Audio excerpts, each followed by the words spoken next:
Hello and welcome back to Just Another Football Podcast. Back again, back to recap some important action over the weekend. Big wins for Liverpool, Man City, Arsenal, and Burnley down at the bottom. So there's lots to get through, lots to discuss. And the World Ali's Cup here. final. Yeah, Let's not disrespect Spain here, no, but no, we're also very, go on. very multicultural here. Very Just to throw multicultural. that out there. Um, Um, but but yeah, go on. You were gonna also say? one of the craziest Champions League semi-final ties. Yeah. Well, I was going to lead with that. We're quickly going to pick the bones over the Champions League first leg between Man City, Real Madrid. I That didn't was actually watch it this evening, which is probably why it was such a good game. ha. Ended 4-3 in Man City's favour for the first leg. Uh, I mean, Ali, talk to me. What a crazy game, eh? Both defenses didn't have. Both teams didn't have a defense. That was the reason why it was so open and so entertaining. Like when you have teams of such quality going forward and the Yeah. defenses are just non-existent, it comes out as something like this. It was insane. It was mental. Obviously City couldn't start a right back because both Cancelo and Walker weren't available, so John Stones started. Turns out John Stones wasn't even fully fit. No, So he went off. so Stones went off, when it goes off in the first half. Fernandinho comes in as a right back. Yeah. And that looked surreal from that point forward. But to start, City scored in the third minute or second minute, something like that. Second minute. Real Madrid just has the ball down the right hand side. The difference between Man City and Real Madrid is that Madrid didn't start the game as intensely as City did for some reason. But that was the first attack of the game. Real Madrid had banks of 5-4 at the back, very very deep. But Mahrez picks it up on the on the right of Man City, Real Madrid's left. Mendy fails to make any meaningful tackle, but then Modric just lets Mahrez go by. Mahrez gets into the half space. De Bruyne is making a third man run, and just breaks through two lines unmarked. Carvajal it just threw a boot out. De Bruyne, great diving header. That's not something you see from De Bruyne every Scored some game. important goals though this season. To be fair. Oh yeah, It's weird. Like people sort of think, well, certainly until sort of the recent weeks, it was sort of saying he's been quite poor this season. But when you actually look at I the completely goals he disagree. scored this season, well, so do I. So do Yeah, I. Which is what I was going to come on to. Is he's scored so many important goals for City this season in some of the biggest games. Against the likes of Liverpool and Chelsea and Atletico, and then again tonight against Real Madrid. yeah. Um, yeah, I mean, I think he set. I think he's a victim of the standards he set for himself. I think he's performed to such a high level that if there's any drop off qualitatively, then people are going to be like, "What's up with him?" Whereas I think that he's just exceptional, and City are lucky to have him. Quite frankly, I think Similar any team would be. to Salah doing 44 goals in 17-18, and then Do you know what I was thinking that? I don't know yeah, why that's the first example that comes to my head, but because it's a prime example, I think. yeah, it's a good one. Just But no, short-termism he was analysis. That's De Bruyne was very impressive again. But we got to talk about Kareem Benzema. the dream. I hate the fact that he plays for Real Madrid because my feelings on this team. I Yeah, absolutely hate the fact he is the best striker in the world. He's best player in the world, I think, at the moment. he He's would win certainly the in the Ballon d'Or discussion. if they win the Champions League, but it would be between him and Sadio Mane. I But mean, it'd be interesting. Benzema's Like, form is even better. I think when you look at the importance of the goals he scored, given the opposition and the way the ties have actually panned out, like, I don't think Real Madrid have been particularly good in any of the games, bar maybe the first leg at Stamford Bridge. But then even then, he scored a hat trick. Hmm. And you look at the goals he scored and how important they've been. I struggle to remember a single player being as integral to a team in a Champions League campaign.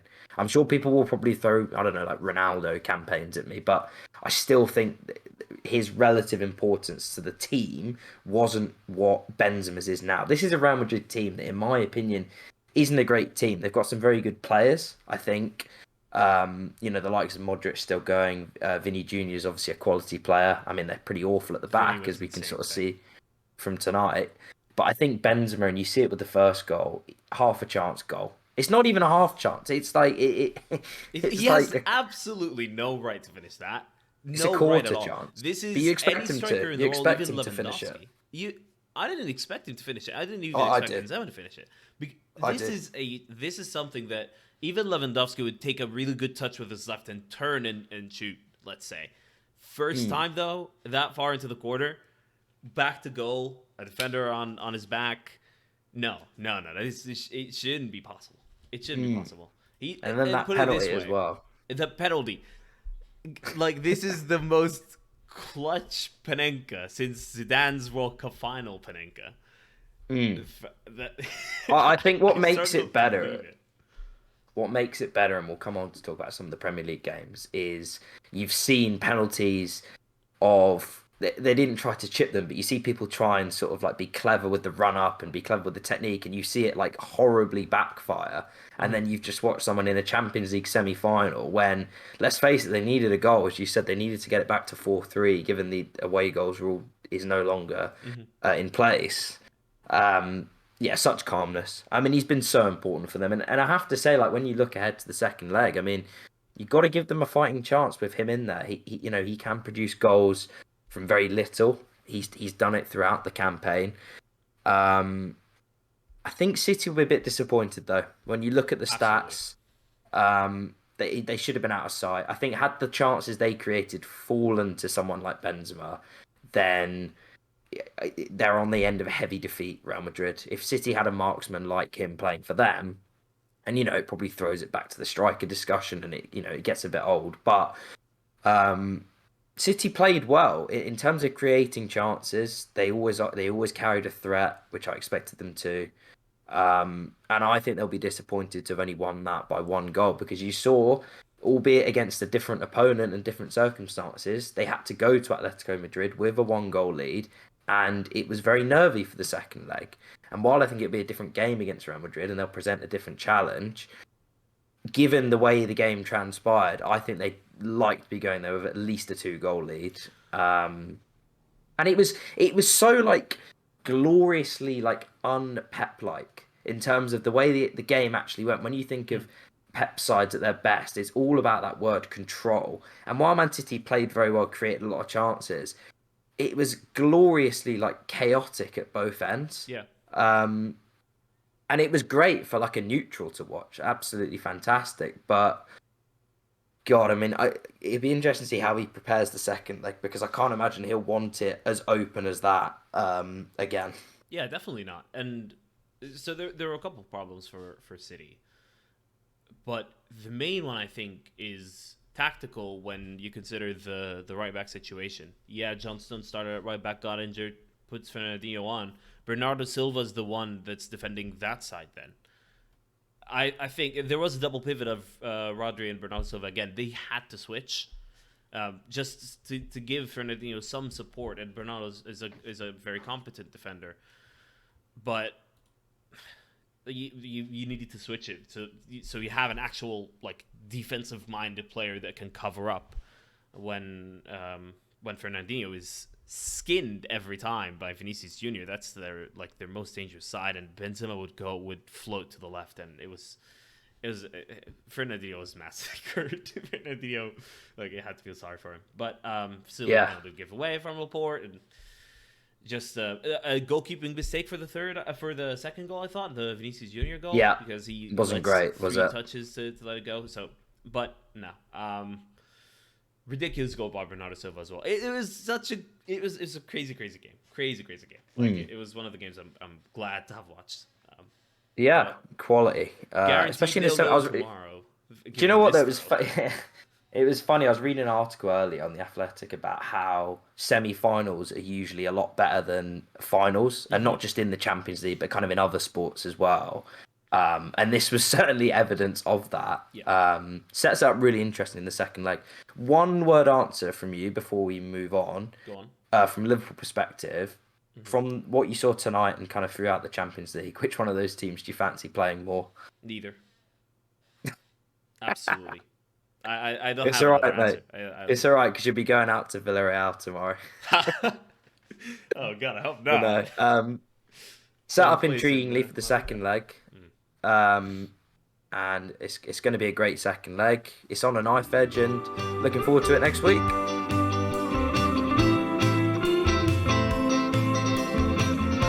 Liverpool 2, Everton nil. I should point out Fergal has now joined us Hi, for this Fergal. next part.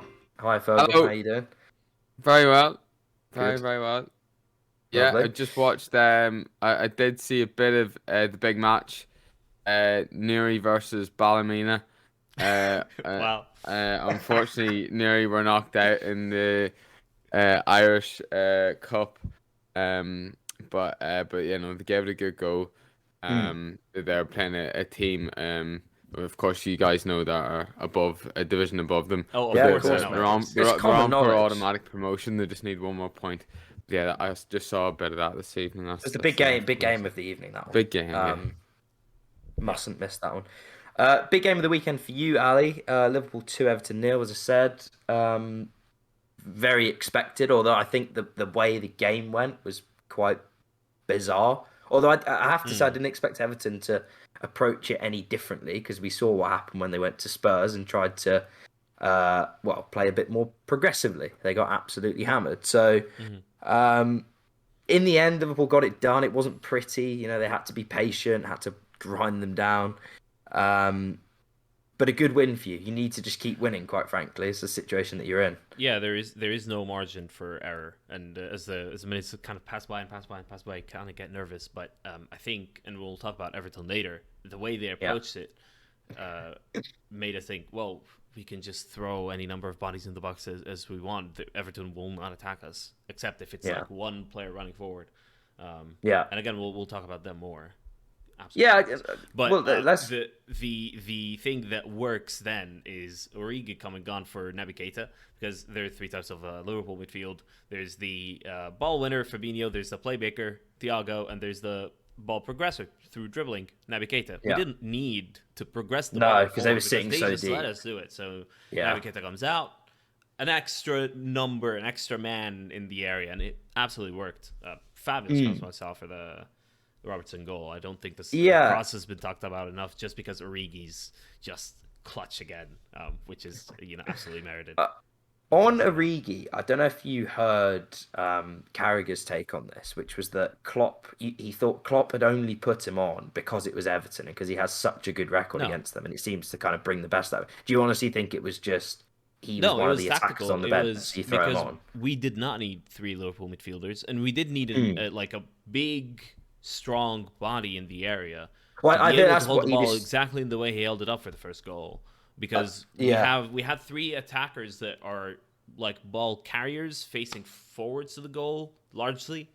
We didn't have a hold up man, and that's Origi. That's exactly what he did for the first goal. Yeah, no, fair enough. I assume there was something I more would tactical imagine than though that. it would give Klopp a bit of confidence, the fact that It would, he yeah, does have a absolutely. good record. Like, There is some sort I'd of say like it's a contributing factor. there's some sort of karmic justice in Origi always doing well against Everton, isn't there, as well? Because he got a bad injury against them Funes in Mori Klopp's still first hasn't season. happened Funes for Mori, him. and then he started celebrating it, which was There's a pretty name bizarre. I haven't heard of in a long time. Goodness me.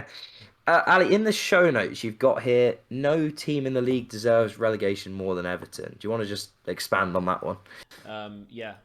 This is something I stand by, even more than Watford, even more than Norwich, because you kind of know what you're getting with Watford and Norwich. They are relegation favorites from the season since it starts. Not just because they are just promoted, but because they have championship level sides. Everton spent double what Liverpool spent in the last, like, I saw a graphic on. It'll be net spend. It'll be net because spent, I think. It was the they- Monday yeah. Night Football graphic. Now I'm completely blanking on what it was, but essentially double the investment on the squad. Yeah. It's not a relegation level squad. No, I wanted to clarify just because I didn't know if you meant that in terms of how they've been run, which I think you're right to point out. Like Well, pound that's for pound, it's an one absolute side of it, disgrace.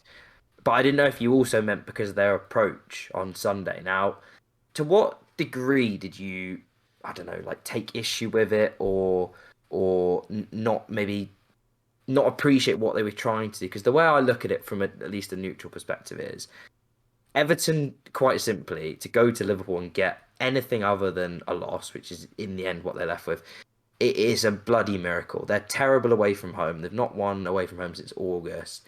They can't defend. They don't score many goals. And so I don't know how many more options he had other than and seeing what happened to Man United in midweek, getting absolutely hammered off Liverpool. I think it was about survival, and I think even in losing, I don't think they could go there and get beat 5 or 6-0 because you just don't know. It could come down to goal difference as well at the bottom. So, what did you think of their approach to the game? So to kind of talk about the game alone, let's draw a line on to take that Everton deserve to go down more than any other team. Let's focus on the game. I don't dispute that, to be honest with you. It's not, yeah. Nice. Well, that's a good take then. Yeah, I so don't mind from it, the honest. individual game's point of view, the issue I have, and I don't really like a primarily defensive approach. I dislike Atletico Madrid going 5-5 in defense at Man City. I don't like Everton going 15% possession and just allowing Liverpool to have all of the ball without a hint of an attempt, except for once every 30 minutes, someone punts the ball forward and Anthony Gordon just gets on the carry once. Because it's defeatist. Because it's first of all gives no confidence that you show the opposition that you have absolutely no confidence in yourself or your team or your players, that you can score, you can give the opposition a game. But second of all, it does send a message to the players: you are inferior to this Liverpool side, and I don't know if that's the healthiest thing. But it's Obviously, realistic, I'm not. though. It's realistic. I'm not a football manager, but give them some belief. You can't. In my mind, if I was ever a football manager, I would never go. And again, I've never managed at a professional level or anything, but give them some belief that they can actually get something going forward from the game. Yeah. But at the same time, that said, I was going to say, taking Fergal, the I want to get your psychological, take. taking the psychological element out of it for a second. Sorry. Yeah, that's fine. Yeah, go on. As long as it does work and you get what you want out of the game. Atletico Madrid nearly got what they want out of the Man City game. It was just 1-0. As long as you get what you want from the game, the point, then fair enough. But then the Everton example in this game specifically was just to the extreme. 50% possession is just it's not good. One pass from your central midfielder all game and it's a kickoff. These are numbers. I saw a tweet that said, and I wholly agree with it, they're numbers of a lower league side coming out for their big day at Anfield in the FA Cup. It's not. This is not Premier League football. I don't disagree with any of that. But to be honest, my point I'm going to make is that I don't see the logic behind it whatsoever. Interesting. You say, oh, go and put men behind the ball. You have to have a good defense to do that in the first place. You have to have like Burnley, you're the team that would typically do this sort of thing. Even they attack more.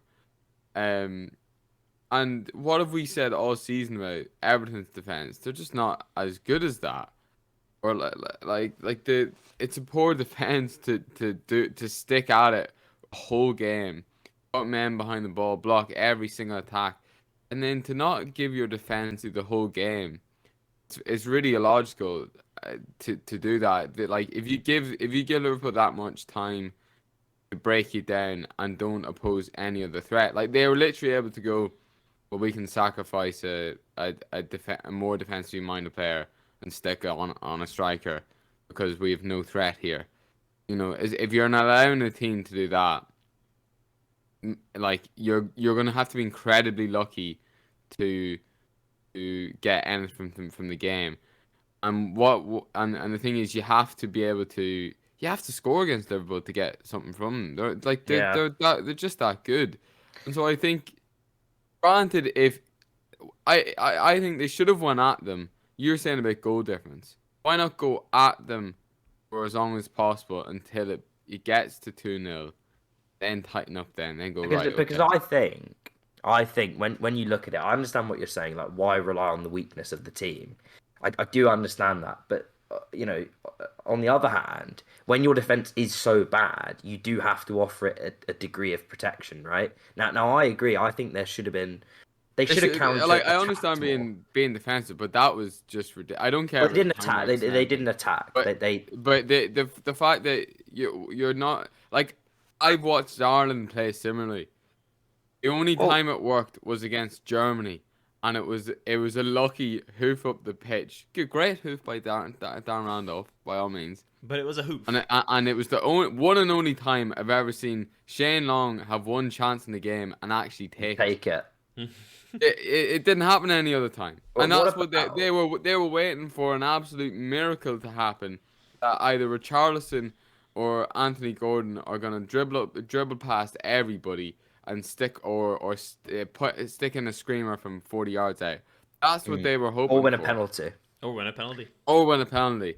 And and the we're talking about logical, talking about the percentages. People say, oh, it's the percentages play is to stick man behind the ball. That is, The, the the stats thing will show is, that's not the case the in thing. this instance.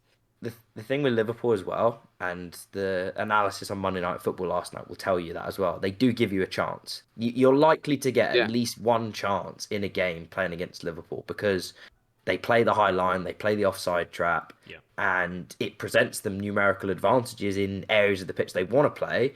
But it also means that you're probably at least once a game going to get a moment, and you need to take it.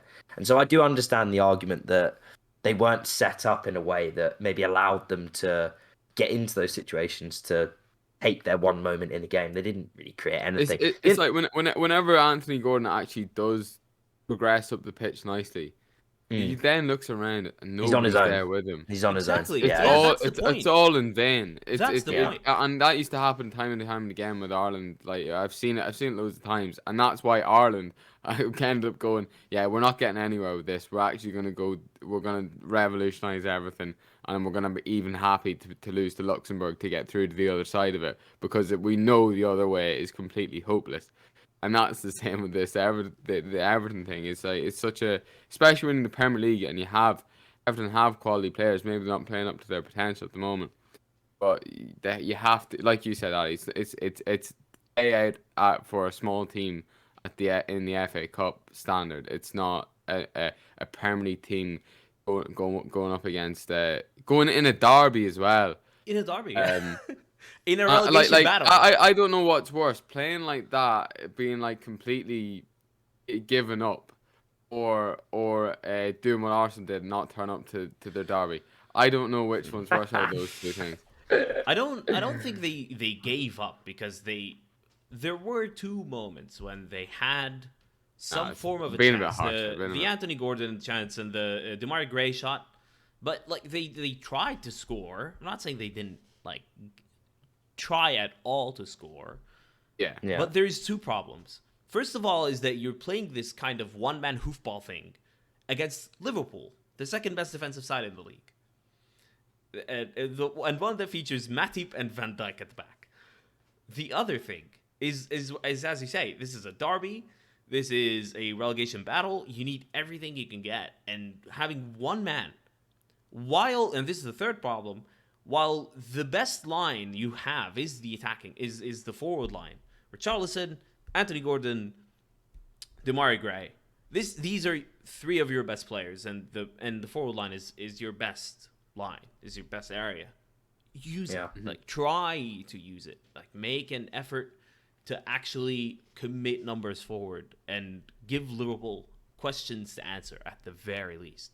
That was dross. That was incredible. Like for the chances Anthony ridiculously Gordon got to run down in behind where Trent was and down that right, he actually done really well. So imagine if he actually had people around him, had more times to do that. They might have actually got something out of the game. Like there might have been more of an area of weakness to exploit there. We just never got to see it really. Yeah. It was fear in mind. That would be my analysis of it. I just think that they didn't want to go there and get absolutely battered. And they didn't, to be fair. They lost 2-0, which I think they would have taken it before the. I know it's a negative like mindset to go in with, but I think they would have taken 2-0 before the game even kicked off. I disagree because they're now Yeah. favourites for relegation. I know, but when you look at their games, Ali, and we'll quickly do this before we move on. When you look at their games, like before that was played, and you order them like most to least likely to get a result in, Liverpool was number one by far on that list. They're not Yeah. getting anything. I don't care if it's a derby. They are qualitatively not in the same stratosphere. They know that. Their manager knows that. Their fans know that. It will be about the other games they've got left. So when you look at them, and you look at Burnley going above them in the table, at least for the time being, Yes. albeit only by 2 points and a game more played. Who are we making favourites for relegation? Oh, Everton. You Everton think? still go to Chelsea. No, they go to Arsenal. I think they got Chelsea at home. I think their fixtures are Chelsea at home.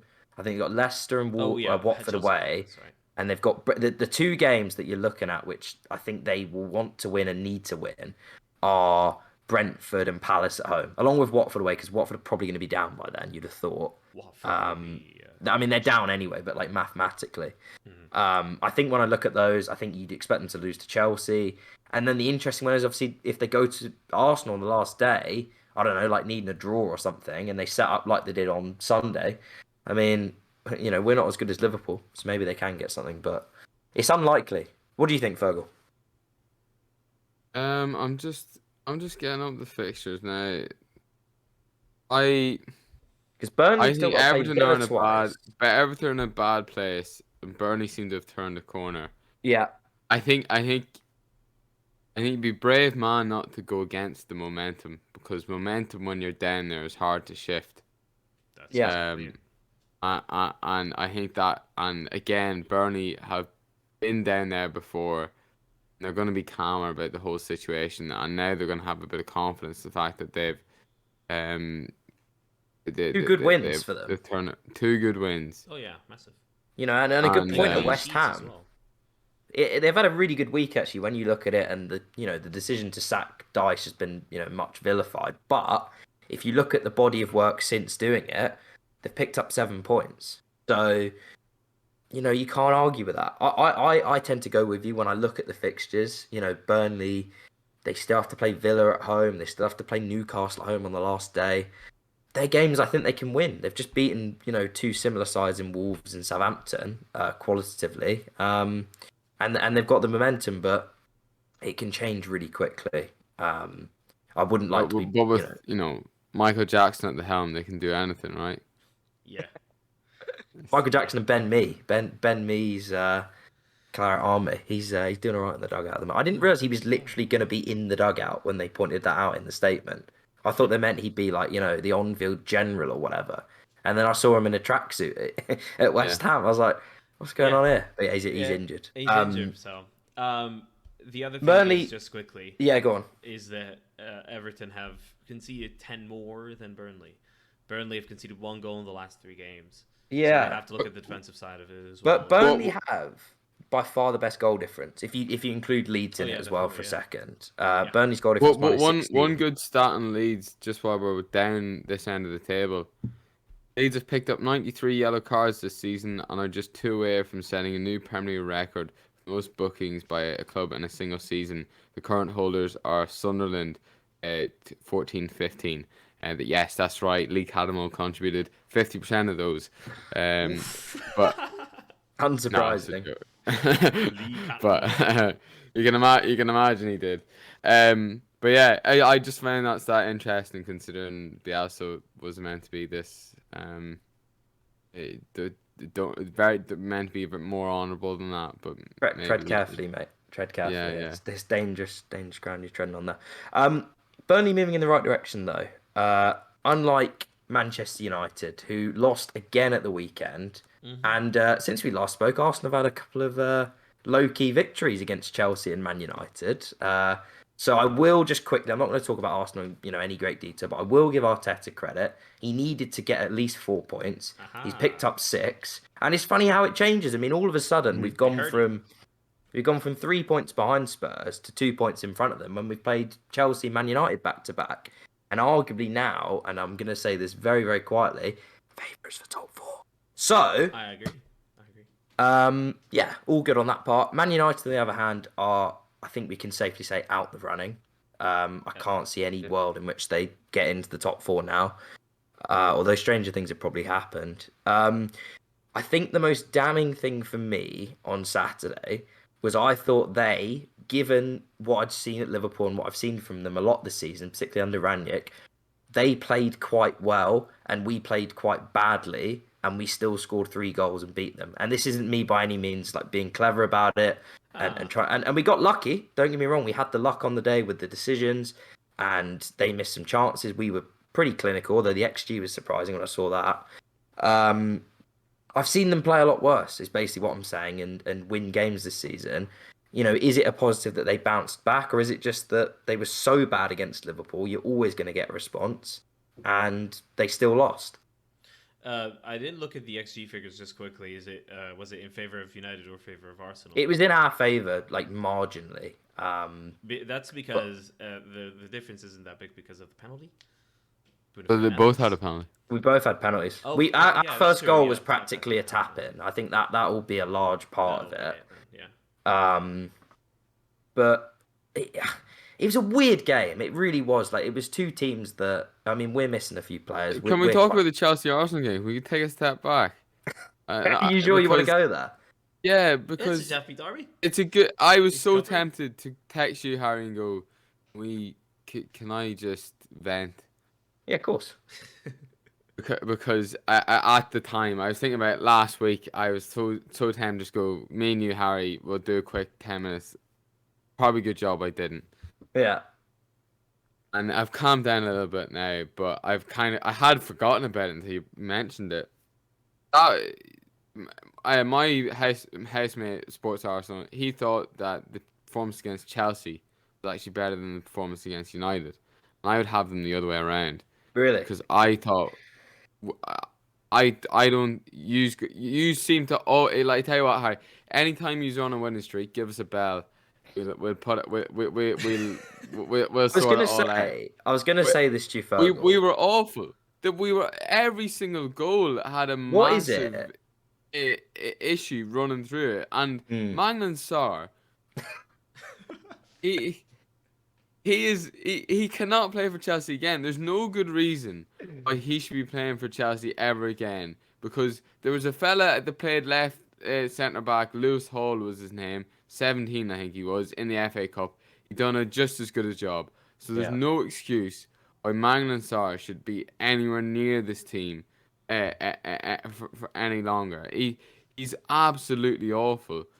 And he was a massive part of why He we was. lost. He was. He was terrible. But we were awful all over. There was a couple of moments of quality. Miss Smith Rowe's finish was brilliant.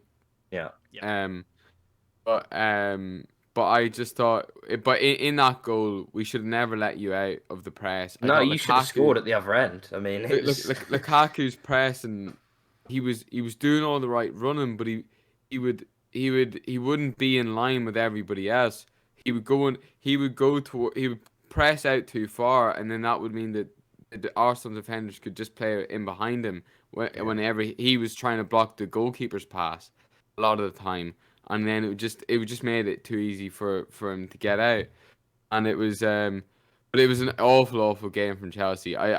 You got so lucky that you got us making Oh, so many absolutely. mistakes. I've kind of reached a point. And I thought the United game was actually was better for you in that regard because I I, just didn't hold Chelsea's performance in high regard no, no, no, no, whatsoever. It was no. awful. I agree. I've reached a point though with it all. When you're so close to the end of the season, it does not matter how you win games. Like, I Yeah, literally couldn't give a fuck how we play as yeah, long as we win. So I agree. Like the Chelsea game was chaotic, and the Man United game was a bit chaotic. Although I think, given we just played Chelsea and then it's a quick turnaround, I think they only did one training session on the yeah. Friday evening. So you can see why he maybe wanted to make the game a bit more chaotic, get off to a fast start, and it wasn't going to be perfect. But it's just about getting the result. Um, And speaking on getting the result, Saka, if Saka's slowly but surely turning into a bit more snide, a bit more crude. with his Why is it not? Experience, eh, bro. eh, Experience. that cute boy persona will be wiped away fairly soon whenever he's gauging someone's eye out or someone else. Good. Unbelievable bit of gamesmanship, pulling the arm to get Aspilicueta that penalty at the end. Like I was like, just A I couple of wasn't penalties. angry. It's just fair play. As a Yeah. Chelsea fan, I like a Yeah, bit but of that myself. Azpilicueta does that all the time with that holding in the box. I mean, he's going to Yeah. get caught for it at some point. So good on the referee, I say. But it was very soft. No, I completely disagree. It's a ridiculous decision. Come on. As nice as the Ever detour onto Chelsea and Mangala Sarr has been, I did want to just touch on Man United because Mhm. Yep. they've just been such a shambles for weeks now, and it's kind of reached the situation. Everybody knows that Rangnick's not going to be the manager next year, and he's a stopgap. And this is always the danger with having interim managers. I mean, how much can you really blame him for what's gone on? He's got a 40% win ratio, which is appalling. So it's kind of how much do you blame him? How much do you blame the players? How much do you blame, who signed the players? It's such a mess. It's an I think absolute mess. there's loads of contributing factors. Like we could literally do a whole podcast on Yeah. United, which might be something we have to I actually think do they'll at have some to be the stage. first club in the summer when we're looking for content. Because you're right, there's loads. I just want to quickly look at, though. Ten Hag's been out since we last recorded. When you look at that team and you look at what they've produced this season, and maybe you take into account a couple of seasons previous, what are the building blocks? Who are the guys you're coming in and going, right, this is who I'm looking to build around? Because It is not. Well, Paul Pogba's leaving, so this is not. there's a lot that are leaving, though. Pogba, Primarily Lingard, Pogba. Cavani. I think the way that United dealt with Pogba is ludicrous, and they will regret it for a long, long time, and it will set them back a couple years at least. Interesting you say that. At least financially, I don't agree. and also in terms of squad building. Pogba's the best player at Man United. Sorry, Best player, but he needs to play like it. well, he needs to play, but he needs to play like Didn't it. play But when on you're Saturday, playing him he was as the injured. sole midfielder in a game, or if you're using him game to game to game, left wing, center mid, CDM, But Ali, he number 10. For years he had enough time to really show his quality, and it was in dribs and drabs. I totally I think I just think that he hasn't proven to me that he's a good enough consistently good enough to Yeah. be a player that you revolve your whole team around. And that's what I think he requires. He requires a lot of things going for him, and I've no doubt he'll move to another club that will suit him more. Yeah, where and the he'll do conditions great. are perfect like he for him. does in France. Oh, he'll Yeah. But go even for to Real France, Madrid and it'll be he an absolute screaming just success. decides to piss about But against that Switzerland. for me would infuriate me more when the talent is there and he's shown it particularly international level. It would frustrate me more if someone's plainly not good enough. I kind of reach a point Yeah. where it's not their fault. They just shouldn't be playing, whether it's the manager or whether it's whoever That's what signed them. mine Like, stars like. It's like right. So you can't blame him that much beyond a point because he's just not good enough. Someone like Paul Pogba is evidently good enough to play for Man United. He's good enough to play for a team that wants to win things. But it's kind of the attitude, the application, the consistency of performance. I think he's been appalling for Man United. I really do. I think he's been absolutely awful. Wow. Here's the thing. I can see why you think that, but I do feel like there's something to be said about the pure working conditions at United over They're since not the ideal. start of the Mourinho era. Of course. And Pogba, and this is a huge disadvantage for any club to bring someone like Pogba, is that he does need like very good conditions to play under. He needs stability. He needs a consistent plan, because evidently when you keep changing his role, and for years he was used incorrectly, he was used as the deepest playmaker. That's not him. Pogba is your most advanced playmaker, your second most advanced playmaker. He is the one you rely on for chance creation, and he'd just been used as a number 6 under Mourinho. And again, like against Norwich, he was the only midfielder on the field. Yeah, Like, that was bizarre. that was just bizarre from horrendous. Rangnick. I but think, just though, like many more examples of just not being used properly. do you know the problem, Ali? Yeah. The the problem with what you're describing, I don't dispute the fact that throughout his Man United tenure, he's not been used optimally at points. But I think the problem is when you're looking at it'll be 6 years when he leaves in the summer. He's been for 6 seasons. That is a big enough body of evidence to deduce whether a player's been good or not.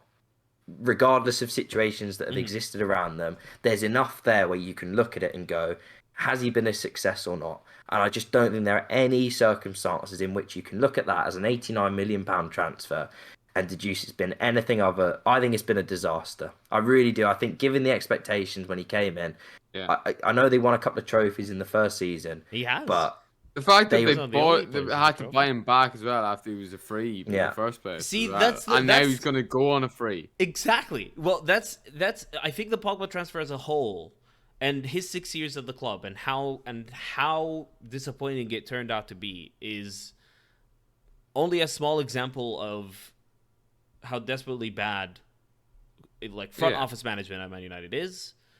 Mm. And that's why that's why I think my point stands in that they will regret letting him go. they are terribly without- right. I don't think they Without- will though. I just think it's it might regret not using him, not being better set up for him whenever he came. But I don't think they'll regret letting him go, just because I think it's one of these things that will just That's never different, work Ali. out. They should That's force it. different. And you see, like, it's not just for Man United that he's inconsistent. He's inconsistent for France. Against Switzerland, he I think he dropped the had ball one- completely. One bad moment against Switzerland. Against One the bad very moment, but you don't. But in terms of percentages, Ali, that's probably the same amount of percentage of games as it is for a club. Yeah. No, it's completely I- different. It's just not think- not too dissimilar. It's like one in 10 games he drops an absolute clanger. I'm Well, not he dropped even. he dropped an absolute clanger once. That's the way I look at it. He dropped an absolute clanger once. He's probably the best player for France through the tournament, along with Benzema. But he's one of the main but- reasons why they went out that night. Because of this one moment, and that's the harsh reality about tournament football. But it is at the end of the day one moment. But he was But also then, one of the best players people in France at a use- World But Cup. that's why he. but that's what I'm saying. They spent the money, and that's why he's so highly regarded to be the difference in a match like that, and then to be the result of why you go out. And it's not just right. Fair enough, and it's for France. The point is, when he's in for France, he's more around him to help him, and it is a better setup. Like, there really shouldn't be any excuses. Then and then in United, fair enough, he's been played out of position, but like, he's still being played in midfield. It's not like he's been asked to play Fullback. yeah. I know, and with what I'm saying centre is back that or something stupid. It's always in and around midfield, get using some of his qualities. I just Yeah. don't think yeah. I don't think they'll regret it.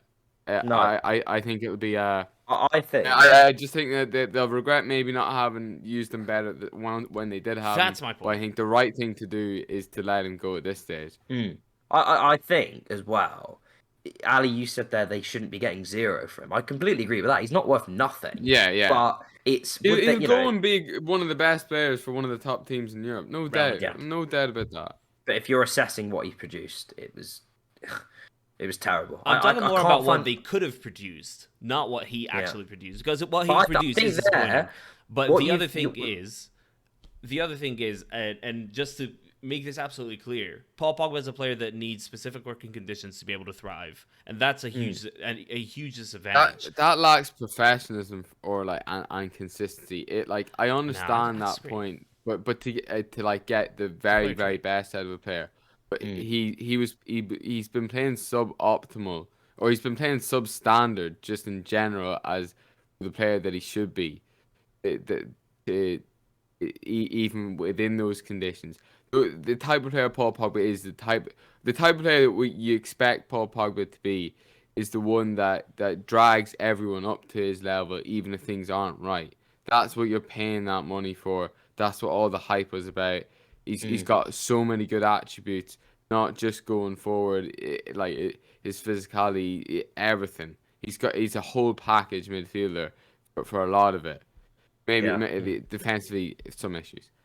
I think what Ali, He's the sort of player to bring up the standard of a whole team, and so when a few things aren't going right, it's just not good enough for me to go, well, things aren't absolutely perfect for him. So what do you expect? I expect him to make it work as best he can, and I don't think he has.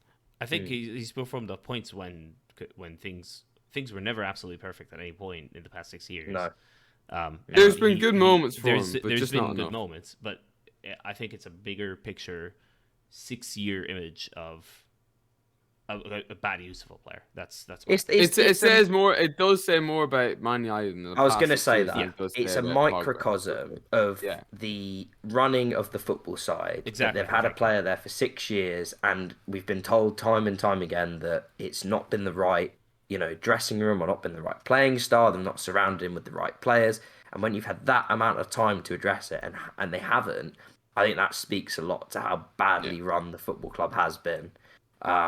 And I think there's so much you could say that, as you guys have pointed out, we won't do it today. We'll do it at a later date because there is a lot to talk about. There's a big rebuild to be done there in the summer. Yeah. Before we finish the Premier League segment up, Newcastle had another win at the weekend, 10 wins and 14 for them now. I saw a tweet from Jim Alcott saying, is top six realistic for them next season? What do you guys think? No. I think it's No, go on, Fergal. Given we don't know their we, we, business yet. we were saying in the chat earlier how you need if you've got no European games Mm, to play, you need around 15 top six quality players. yeah. The simple way to define that is if you go through the Newcastle team, do any of those players get into the starting 11 of any of the top six teams? Mm. So It's less than five, isn't it? If you're saying starting 11, like I'll talk from an Arsenal perspective, right? Bruno Guimaraes, I think, has been a really good signing, and I think yeah, Yeah, a few sides he would get take in him, somewhere. right? But then you go through the others and you go Saint Maximin, probably Would Dan squad Burn player. maybe get in at Tottenham out of the left centre back? But you're scraping the barrel, aren't you? Yeah. And also, what you're doing as well is you're picking their very best players. It's when you get to the likes of, I don't know, like a Matt Target or a Lascelles or whoever plays at centre back with Dan Burn, John Joe Shelby and Joe Willock and some of these other, Ryan Fraser, these guys aren't top six standard. They're not even close. And so I think while we don't know what they're going to do in the window yet, we haven't seen their business, you'd anticipate they're probably going to spend, a decent amount, probably similar to what some of the other top six clubs are going to spend. They're starting from a lower point. Let's be real here. They are at best probably like the 10th best team in the league. I know they're ninth at the moment, but with games in hand and stuff like that. I also think they're riding some good momentum. I think it's different when there's no expectation on them now. They're not going to get Yeah. relegated, and it's just how can we win as many games as possible between now and the end of the season, and get some feel good factor going. And it's great. They've done really well. They've done better than I expected them to do. But it's that is different than playing under the expectation of winning every week and getting into the top six. And I just can't see, even with a good window, how they're going to be anywhere near. Especially when you teams like Aston Villa, who are actually down there at the moment, below them. But you look at Aston Villa's squad, and they should be really come next season after pre-season with Gerrard. If he doesn't have them seventh, I think after even more recruitment in the summer, I think he's done a poor job. 'Cause Yeah. it's a really solid team that. But Newcastle, like even if you look at the players they're being linked with, they're all quite relatively modest compared to what Chelsea and Man City done in their first summer transfer window. So I think annoyingly I think they're going to be really smart and shrewd with all this money. Yeah, and we're not gonna get a laugh out of a Rubinho or No. I think it's these a big slower burn. splurgers. Solano. They're gonna be these quite sensible. It's like Mm. Tifo's running them, sensible transfers. Yeah, and long term that'll work, but I think it's a slower burn for them. I don't see any Yeah. situation. It's I think it's so good. a realistic aim for them, if you look at the table, they should be looking to compete with the likes of West Ham, Wolves, and Leicester next season. I don't think that's out like Yeah. beyond their grasp, to be honest with you. And I also struggle to think, regardless of how many signings they make and regardless of their quality, that they will get an immediate season-long result out of it, there will need to be some form of chemistry building, because you're changing up all, like they signed. Newcastle are the only team in the world, or at least in the Premier League, the high spenders in the world, obviously in the January window, but the only team in the history of the Premier League, like imagine the amount of money that's in there, that have come close to £100 million in a January window and spent on 5 players. Let's say they get another 5. That's the whole starting 11 over 1 or 2 windows that you've replaced, and I struggle to think that they will gel together. And so every single signing has to work as well. Exactly. You have to get 10 out of 10 to be good. Yeah. Well, one thing that popped in my head, so it's talking about the squad building thing, just to bring it back to United quickly. Yeah. There will be a player that turns it around and that Ten Hag gets a tune out of. Who do we think? Who's the prediction for who that player would be? I think Go on. the obvious one to say, and I don't know if I particularly think this is going to happen, but the obvious one to say is probably Rashford, given how bad he's been this season. If you're judging him off his previous standards, then maybe it's not that much of a turnaround. But I think he's the one, when you look at what he has at least produced, I don't rate the guy particularly highly, but he's capable of a lot better than he's shown this season. He's the obvious one. I don't know if there's more of like a left field one you guys can think of. I suppose like maybe someone like Van der Beek, but again, he's worked with him before, so yeah. Yeah, that's my choice. If United buy DM, a competent DM. I think in fairness, I think it's players that have done well previously. Like I'd be surprised if Luke Shaw doesn't improve again. He's had an incredible drop. It's a low bar to improve for a lot of these players. It's just more about like, do you think they can get to the required level under him? I'm sure he'll come in, and I just don't think many of these guys can play worse. I think they're playing so badly and performing to such a poor level collectively and individually that he'll be an idiot if he can't get them to play better than this. I mean, good God, he really isn't improvement. Worth anything, quite frankly.